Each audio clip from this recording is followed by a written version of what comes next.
Let's talk about the Level 1 December exam. Today is May 31st.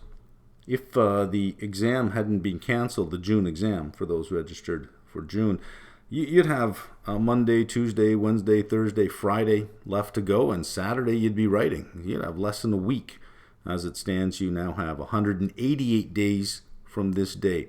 And for those of you who are thinking about the Level 1 exam, and registering for the regular December version of the exam, that applies to you as well, 188 days.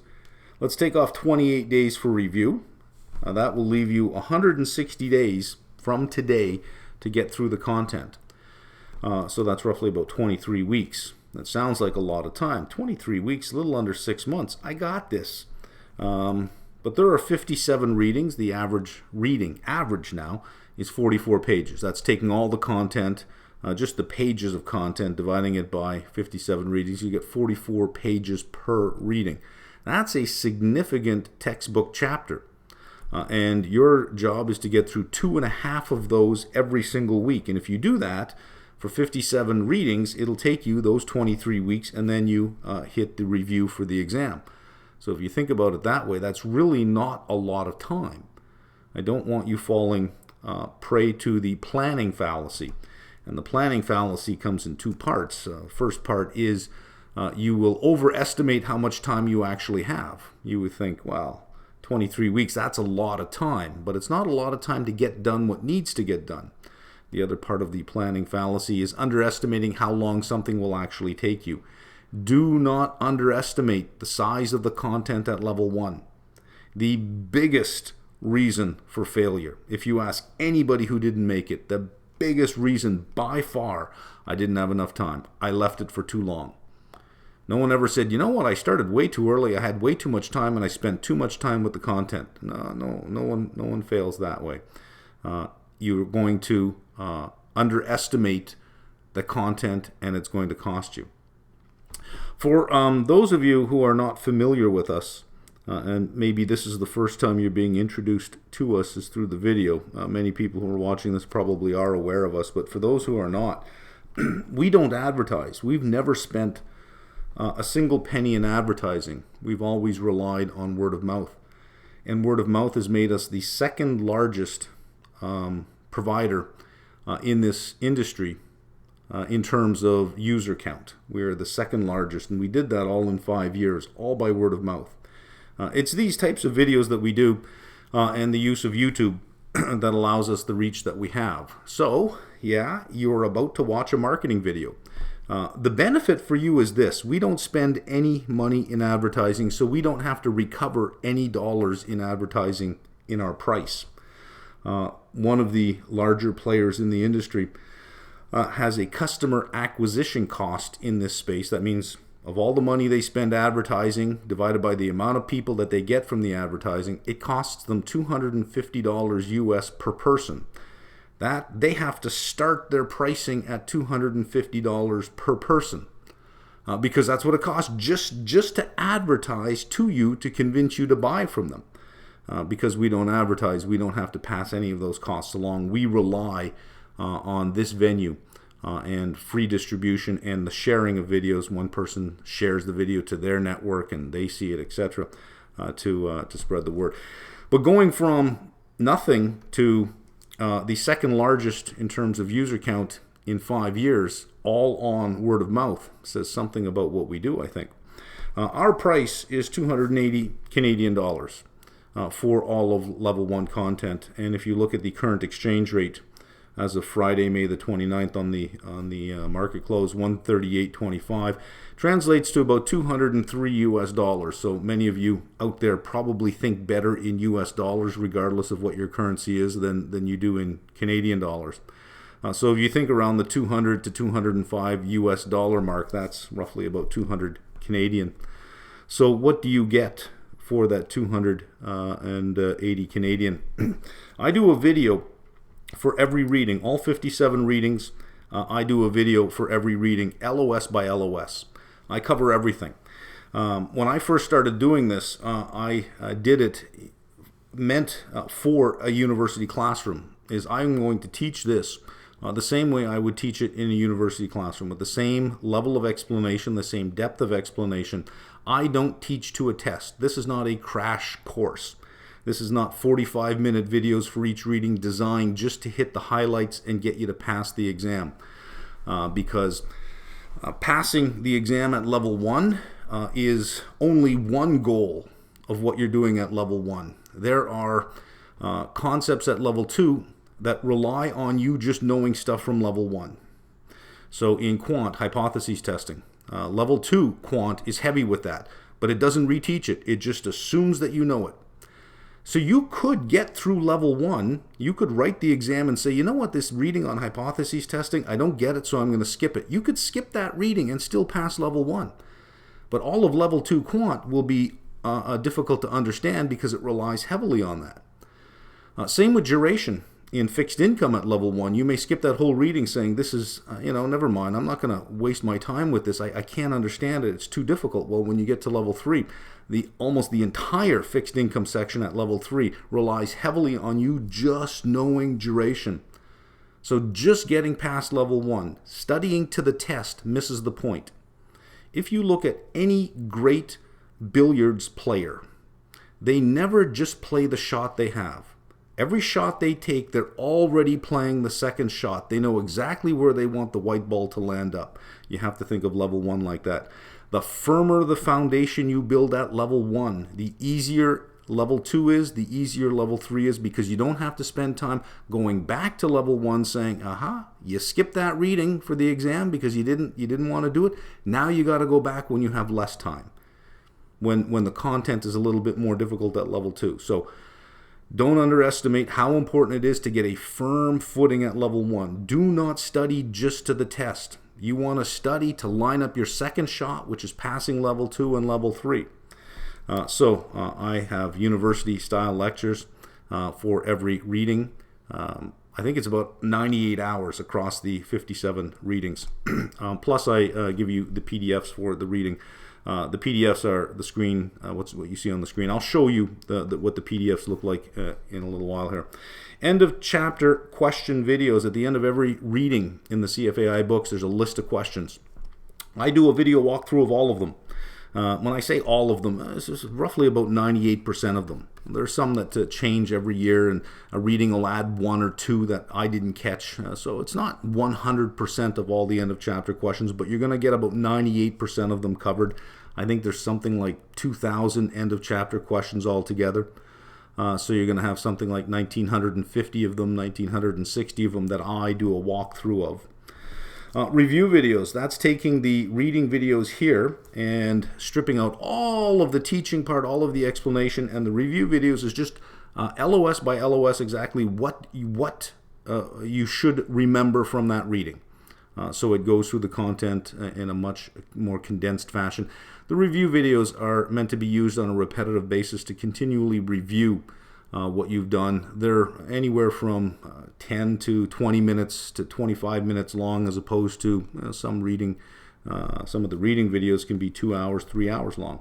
And of course PDFs for that as well. Seminar videos, this is where I see over the years questions clustering on a particular topic. And there are some topics at level 1 that just cause some grief. Well, those are great to do a seminar video on, and the seminar takes that little tricky point and it breaks it down super simple and leads you through all the steps. And the seminar videos are designed to get you an extra 2 to 3 points on the exam because they clear up a whole bunch of confusion for you. So the seminar videos I think are extremely important. Question bank, we have a Q bank with formative questions. Formative means that they don't have to be exam questions. Formative means they're helping you learn. They're not necessarily there to test you, they're also there to help you learn. So your score on the question bank questions is not a reflection of what you get on an exam, because they are there to help you in the learning process, not to test you. The mock exams are there to test you. For the Q bank, we have 3,500 multiple choice questions.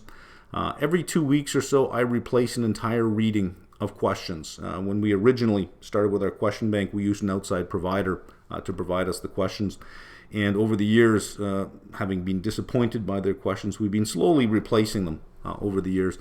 And I'm working on the FRA section now. And every 2 weeks, we completely eliminate the questions and add even more questions to that I've written. So if you subscribe over the next 6 months, you'll notice that some readings that you did the quizzes in, a month later, you'll find out that they're all brand new questions. So they will change over time. 4 full mock exams, AM and PM, they're done online. We have a a mock exam generator that will just generate your mock exams for you. We have a mock exam question bank. I say 4 full mock exams. It's somewhere around 9 or 10 now, because we keep adding questions to the mock exam generator. So you should be able to generate on half exams, I think somewhere around 14 or 15 unique half exams. I'm not really sure, because again, we just keep throwing questions in there. So I don't know how many we actually can generate at this point, but there's more than 4.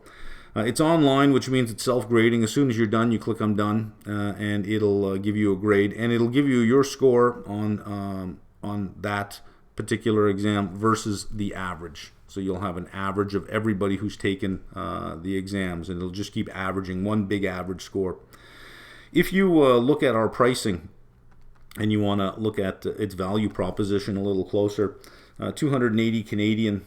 If you divide it by 188 days, you get to $1.56 Canadian a day. And again, if you think better than US, it's costing you $1.13 a day to have access to this content. You can't get a small McDonald's coffee for $1.13. For those of you who were scheduled to write in June and are now delayed to December, the next screen is for you. The next screen is going to talk about the tapering strategy. Many of you are familiar with the suggestion I brought up 6-7 weeks ago is, listen, you don't have to lose any time.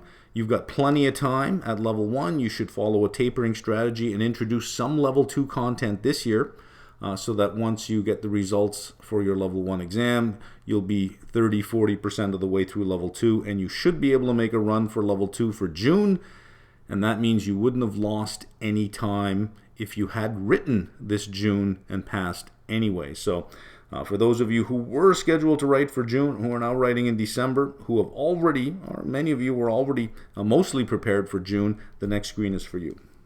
Well, I said in that last frame that I would talk about the PDFs, and I didn't. So this is what the PDFs look like. You'll get a PDF at every section. This is for FRA. We even cover the prerequisite readings in here. But what you see on the screen is what you'll see here. Each box is one screen.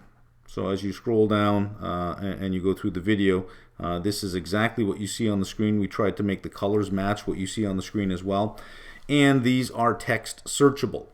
So you can print these off, and it'll save you a lot of time in making your own notes, because if you did make notes, this is pretty much what you would write. You don't have to keep pausing and making notes and pausing and making notes. This speeds up the amount of learning that you can do in the time, because all of the administrative detail is done, like taking notes. So if you have these in front of you, you could just add your own notes to each of the screens. And again, they are all in order. As you can see, here's our next reading. It'll give you a list of all the LOSs that are covered. It'll tell you what LOS we're on, LOSA. It'll give you the keyword describe, so you understand your job here is to describe something. And off you go. There it is. All right, so here is your timeline. We're May 31st, way over here. So we have June, July, August, September, October, November, and the exam is the 5th of December, the first Saturday in December. For those who were going to write in June, when the exam was canceled, you were probably anywhere from 50 to 90% done on the content.